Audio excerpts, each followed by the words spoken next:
Welcome to the Find Your Leadership Confidence podcast with Vicki Noethling. You are about to discover impactful lessons that help you grow as an individual, grow your confidence, and find the positive and good within you, so you powerfully and authentically become the best version of yourself. Be sure you visit our website at www.findyourleadershipconfidence.com. While you're there, subscribe to us via your favorite network. Now tune in, get ready, and enjoy the journey of emerging as a leader of exception in the 21st century. Welcome, everyone, to the Find Your Leadership Confidence podcast. I'm your host, Vicki Noethling, coming to you from Roswell, Georgia. The goal of this podcast is to bring topics and guests that will empower you to become that confident leader and take your business and your life to the next level. Today, I am very pleased to have Chelsea Husum as my guest. And let me tell you about Chelsea. She is a multi-passionate entrepreneur, author, soon-to-be podcast host, and as well as a busy mom of 2 young sons and a proud wife. She's all about dishing over real talk on life's curveballs, the trauma, the pain. She's been there, done that, and still slays. As a trailblazer in the male-dominated construction industry, Chelsea's story resonates with those facing challenges in various fields and can speak extensively to the grit it requires to create a successful startup industry or company. She knows that sharing over our triumphs over life's trials can extend a lifeline to others enduring similar struggles, reminding them they're not alone and that resilience can lead to a brighter future. She's not just a survivor. She's a force to be reckoned with. Buckle up, because Chelsea's here to show you how to turn trials into triumphs and come out on top, stronger and fiercer than ever. I thought the theme should just be resilience and overcoming adversity today. So please join me in welcoming Chelsea Husum. Thank you so much. I'm so excited to be here. I love the title and the fact that you're in construction and how we're somewhat aligned with that. But I always start with an easy question before we get into all of the meat of the podcast, and that is, tell everyone what part of the country you call home. Where do you live? So I live near Denver, Colorado, just in a suburb about 20 minutes south. So Denver, the home of my Toastmasters now. Nice. In Aurora. All Okay. right. So I gave some highlights of your life, but just share a little bit about your backstory of where, you just get out of college and decide to take a path that's led you now to the journey that you're on today. Yeah, and that's where kind of it started. So I have 2 bachelor degrees. I have a broadcast journalism degree and a Spanish degree. So I was convinced I was going to be the next Barbara Walters till I found out I'd be making 20 grand working nights and weekends. And I was like, I don't know if I love that. So I got both degrees, and I'm from South Dakota. I'm from a small town in South Dakota. I came out to Colorado to do my internship to finish my degree. And so I got that. Then the bills start coming, 6 months later, the college loans are due. And I'm like, oh my gosh, I need a job. So I was kind of desperate for a job at that point. I started with a temp agency in Denver, and I would just work at different offices down there. And side note, a little scary. You put a small town South Dakota girl in Denver with all the one-way streets. It was a little frightening for me, and I definitely went down the wrong way. But so I was at this temp agency, and the lady was like, hey, my sister works at a trade show and experiential marketing company, and she needs a receptionist. She wants to meet you. So I met her, and she was like, yep, okay, let's do this. So I started working there.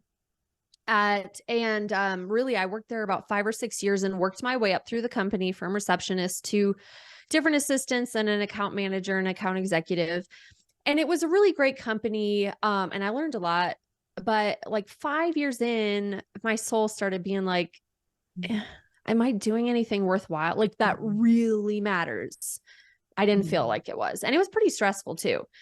And so I'm like, oh man, what do I want to do with my life? And so I did some soul searching and I'm like, you know what? I want to be a Spanish teacher. I have a Spanish degree, but I was terrified to actually walk in and teach because I knew nothing about that. So I quit that job and I got my master's in education. And then I became a high school Spanish teacher for 10 years. So I did that and I really did love it. The kids are fantastic. I still see them all over the country. It's so weird. You just run into them. You're like, wait, what are you doing here? So it touched my life. I learned a lot. And then the last year was kind of, a kid one day called me an effing waste of space. And I was like, tell me how you really feel about me. And I don't know what brought that on. And it was not a good situation my last year. And I really didn't enjoy it. And I'm like, I'm doing a disservice if I can't stay in this if I don't love it, if my heart's not here.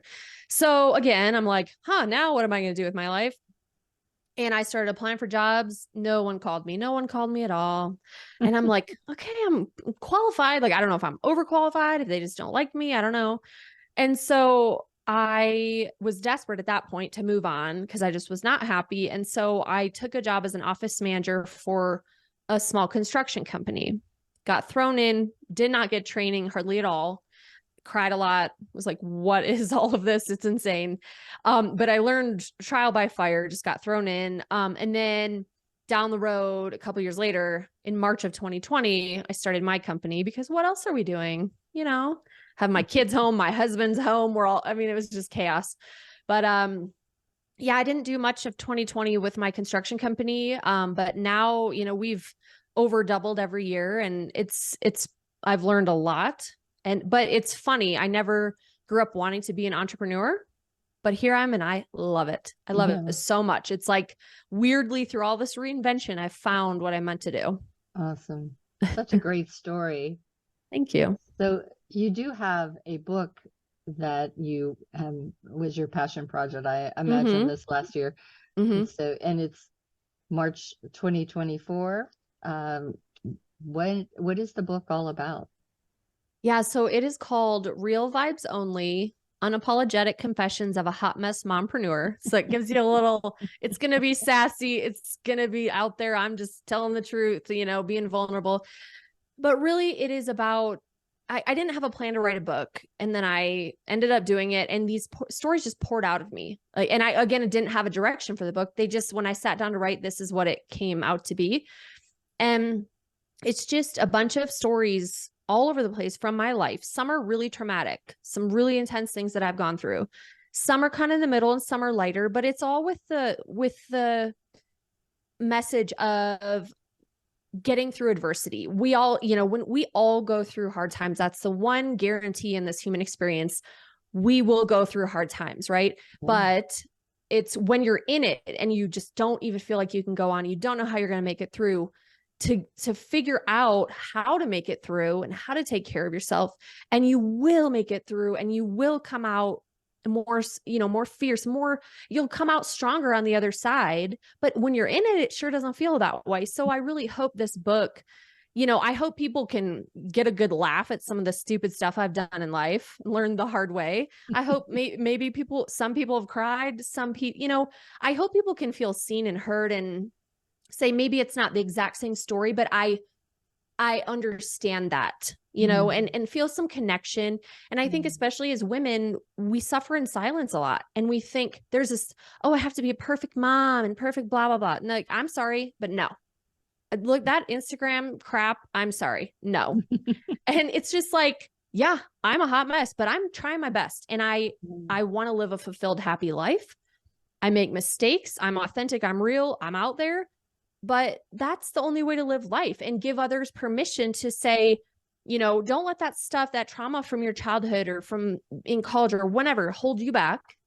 own it and move on and learn from Right. it and grow from it, and then go out and share your message so other people can know they're not alone and, feel that they Right. can go on when they're in it. So true. So you started your company just a short while ago. What makes your Mhm. company different besides the obvious that you're a woman in construction? Mhm. Yeah. So, I mean, women in construction make up about 10%, and then owners are far, far less. Hmm. Um, I guess what makes mine different is I do things my way where I'm honest. My employees, one of my employees says I'm the best boss he never had, because he's like, you actually care about us in the field. He's like, I've worked for all the big companies in town. No one cared about us. You do. And you go out of your way to let us know that. I, send them birthday cards, anniversary cards. We go out for a big Christmas dinner every year. We just laugh all night. One thing that I know is different. I pay my employees 40 hours a week, whether they're working or not, because I need really good people. And obviously everyone has to make a living. And so Hmm. I know that being a small company, sometimes you're super busy, sometimes you're not as busy, right? But I need to offer my employees consistency and Right. earning a good living so that they can work for me, because you know what I mean? If sometimes they don't work that day, Yeah. but they're still getting paid. So I know that that's what I have to do to take care of them so that I have good people. So, Hmm. they're like, no one would do that. Like, you're literally the only one that does that. I'm like, well, it's just a different market. Being a small company, it's hard. We all know how hard it is to hire literally anyone Right. now. I don't know where all these people went. I don't know if they're all closet millionaires or what, but it's just hard enough to hire people, let alone good quality people. So, I definitely do that. I give them a lot of vacation right off the bat. They don't have to earn it. Like, why things don't need to be more difficult than Yeah. just to make my life difficult.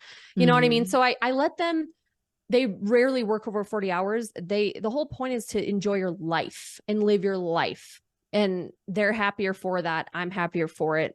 It's just we've kind of just created this really cool um company and just this good like vibe and culture where everyone feels if something's not going well, we talk about it and we can change it immediately. So it's been really cool that I still wake up like, what? I'm the boss. My 7-year-old's like, Mom, you're the boss. I'm like, oh yeah, I am. So cool. So we're talking about resilience and Hmm. overcoming adversity. So share some of the challenges that you've had to overcome being a woman in construction. You said about the low percentage, but Hmm. you have, I know for me, being in a transportation company for years, Hmm. and when I first started, it was a very male dominated, and Hmm. the whole mindset of what you as a woman can do, perceived can do, sometimes is a little skewed. So talk about some of the challenges you might have had. Yeah, and honestly, I feel I haven't had major challenges in my entrepreneur journey. I know, luckily, I've met a lot of women that have been working in construction for 30 years, 20 Mhm. years. Some of them own companies that are doing multi-millions and millions and millions a year. So they are the ones that really paved the way and probably dealt with a lot of the tougher things than I do. And I'm not like on a job site every day, so that would be a whole different ballgame, right? Um, but really, I look at it as an advantage. I feel like I'm very honest and open with our clients and in our company and things like that. And so I think, luckily, I really have been respected in that. And I haven't, I've definitely felt adversity or, struggles learning it. I had to learn the Mhm. hard way. I asked a lot of my friends that run successful companies for advice along the way, because they've been there, done that. Yeah. And I Googled a lot, and there were a lot of tears late at night in my office. But really, for me, my adversity has come from personal life, Yeah. but I feel like it's part of my story and it makes me just a better person overall, really.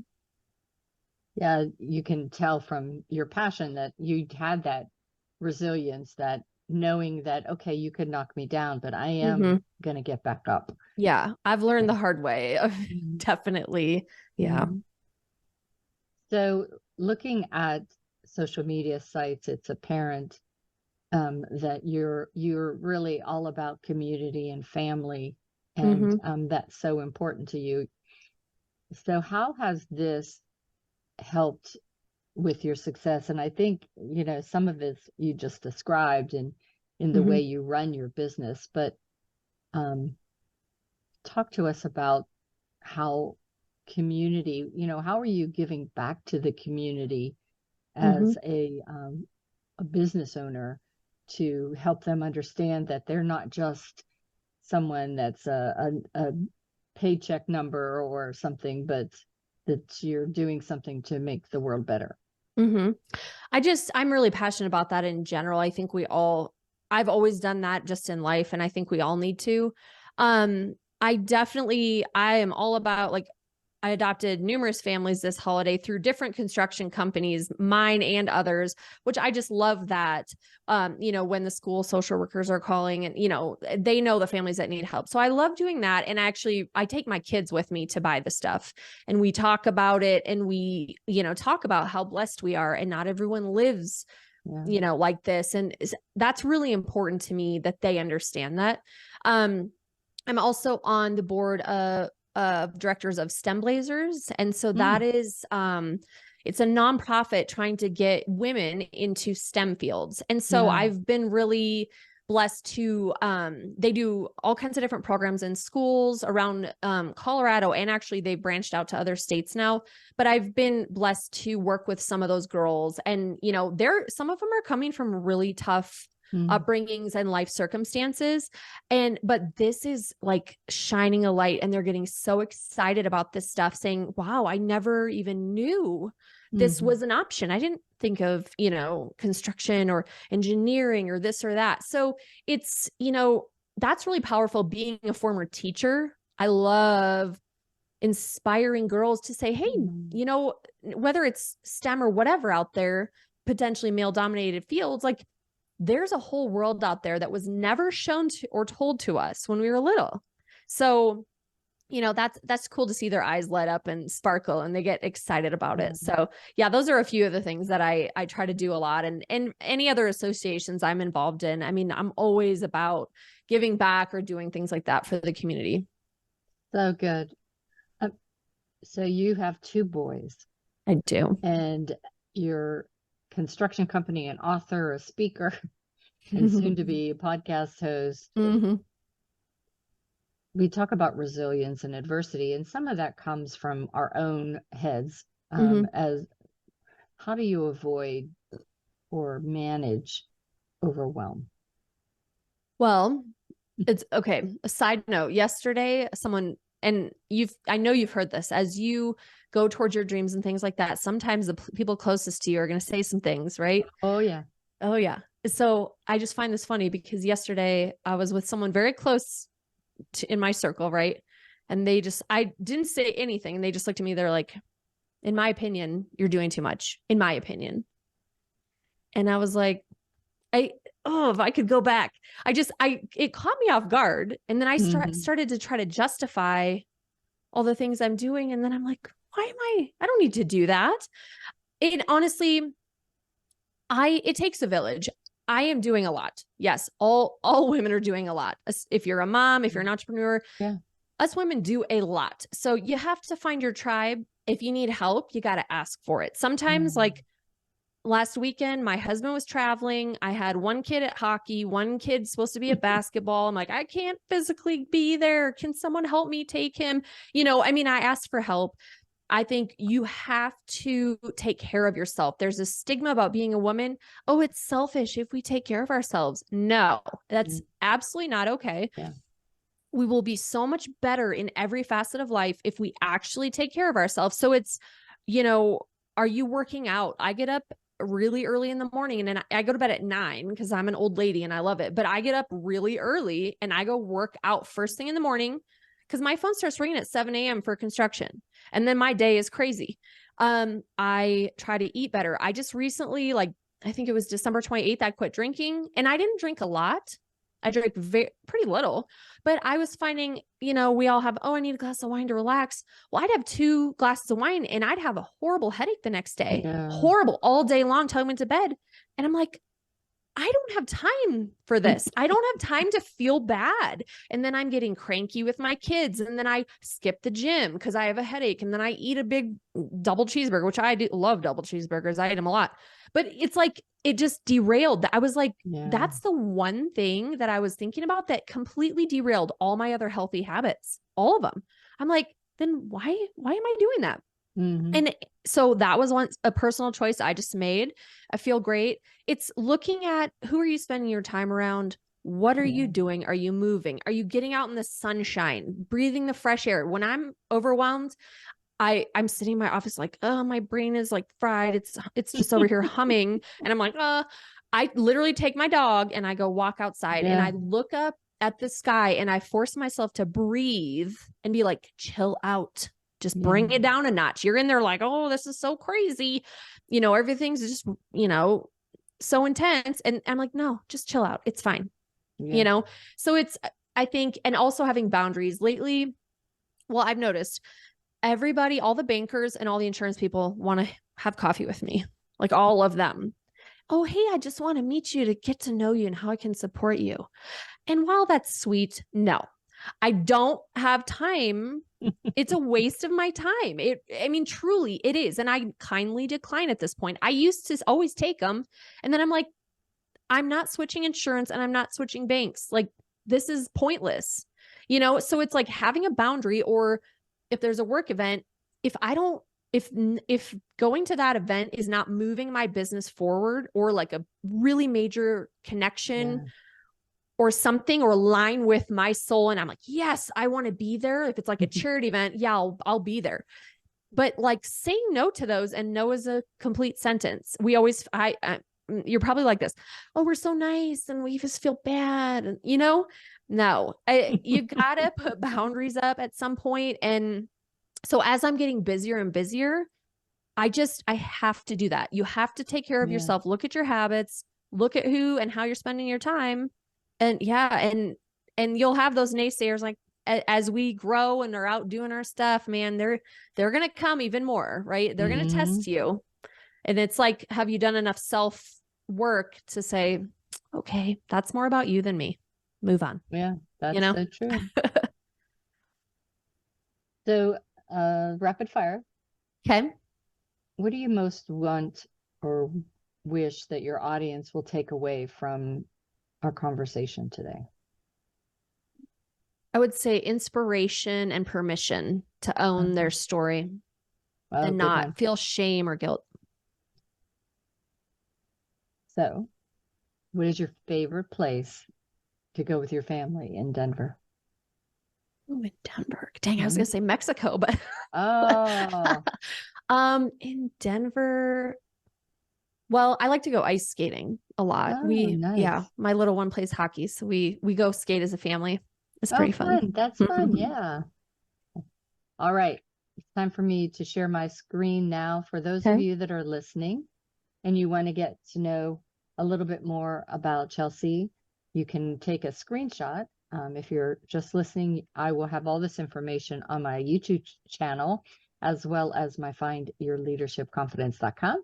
But if you have a paper and pencil handy, as you should have, you can write this down in a moment. Her website information. So her website is just her name. So it's https://Chelsea that's CHELSEAHUSUM.com. Okay, ChelseaHusum.com.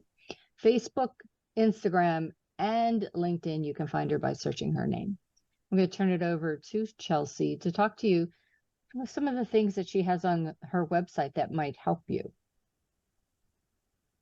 Yes. So if you want to check out chelseahusum.com, and on there, there should be a little pop-up. I send out periodic emails. I'm always throwing some goodies in there, things that I actually use that inspire me, help me to live my best life. So I'd love to do that. I'm working on getting a free chapter of my book on there as well, and a bunch of other goodies. I'm just trying to put those on my to-do list. So yeah, there will definitely be a lot of goodness coming. And really, I just like to spread positivity, good vibes, and how we all can live our most fulfilled life. Excellent. So definitely you want to go to that website and bookmark that, because it's, as she said, there's more to come. Yep. You want to make sure you just keep in contact with her. Go to Facebook and LinkedIn, especially, to be able to connect with her, so that you also can be alerted as to all the things that are coming, especially if you can get that free chapter of the book. Well, Chelsea, it's been great chatting with you, and such wonderful success that you've been having as a woman in construction. And I think it's really wonderful that you are promoting also the STEM, because there's been far too long where women just were thinking of their careers in terms of teacher, nurses, and things like that.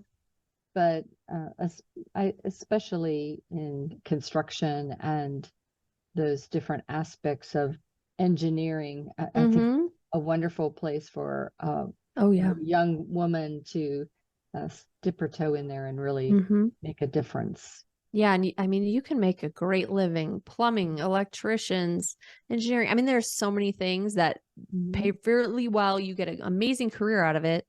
And yeah, it's, I hope more girls start jumping on the bandwagon there.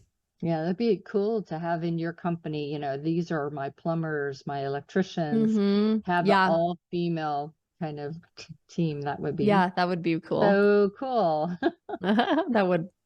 Well, thank you so much. I really appreciate you allowing me to come share with your audience. My pleasure. It was great meeting you. And as always, I remind everyone, life is a journey, and it's up to you to enjoy the ride. This is Vicki Noethling, signing off. Thank you for tuning into the Find Your Leadership Confidence podcast with Vicki Noethling, where we share impactful lessons that help you grow as an individual, grow your confidence, and find the positive and good within you, so you powerfully and authentically become the best version of yourself. Remember to visit our website at www.findyourleadershipconfidence.com and enjoy even more great episodes like this one. Again, while you're here, subscribe to us via your favorite network. We look forward to seeing you next time on the Find Your Leadership Confidence podcast.